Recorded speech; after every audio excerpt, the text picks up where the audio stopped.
বিশ্বনবী জনাবে মুহাম্মদ সাল্লাল্লাহু আলাইহি ওয়াসাল্লাম বললেন, হে মক্কাবাসীরা, আমার এই কথা তোমরা যদি বিশ্বাস করো, তবে আমি মুহাম্মদ বলছি, তোমরা যেই মূর্তি পূজার ইবাদত করো, এই মূর্তি কখনো তোমাদের সৃষ্টিকর্তা হতে পারে না, তোমাদেরকে তৈরি করতে পারে না, এমনকি তোমাদেরকে রোগে শোগে ভালো মন্দে বিপদে পড়লে তোমাদেরকে হেল্প করতে পারে না।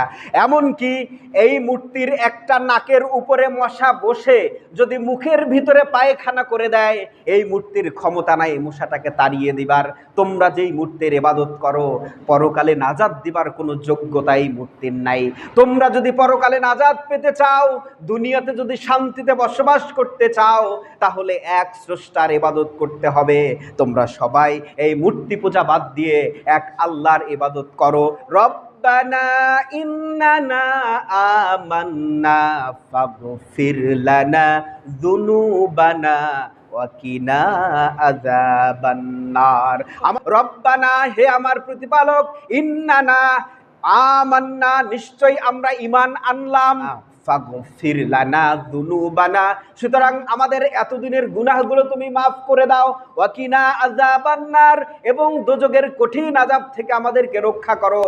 রাসূল বলছেন, যদি তোমরা এই কথাগুলো বলো, তাহলে অবশ্যই আল্লাহ তোমাদেরকে মাফ করে দিয়ে পরকালের নাজাত দিয়ে দিবেন।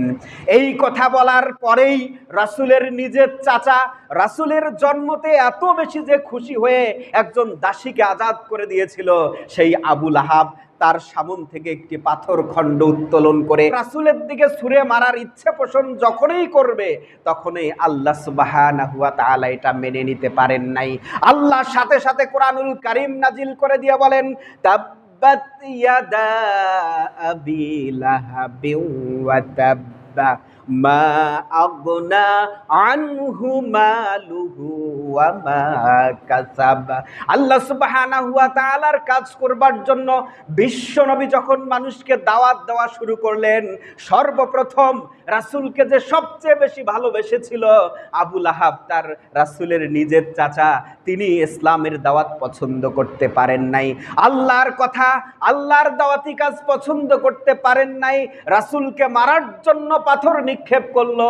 সাথে সাথে কোরআনুল কারীম অবতীর্ণ করে বলেছেন, আবু লাহাব, তাব্বাত ইয়াদা আবি লাহাবিন ওয়া তাব্বা, আবু লাহাব নিজেই ধ্বংস হোক এবং তার ধ্বংস হোক দুই হাত।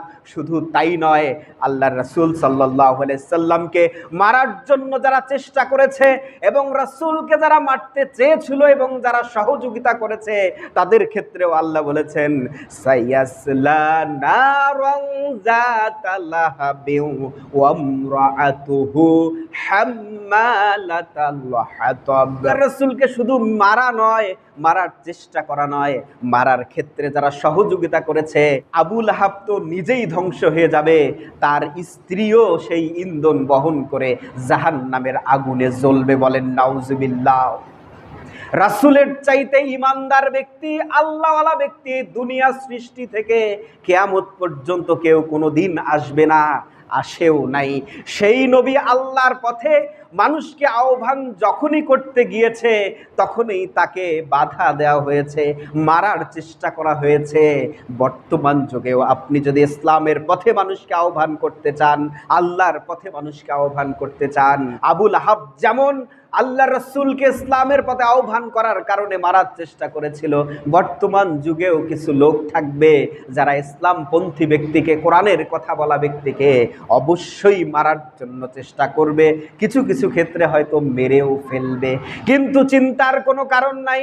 আল্লাহ বলেছেন, ওয়ালা তাহিনু ওয়ালা তাহজানু ওয়া আনতুমুল আ'লাউনা ইন কুনতুম মুমিনিন।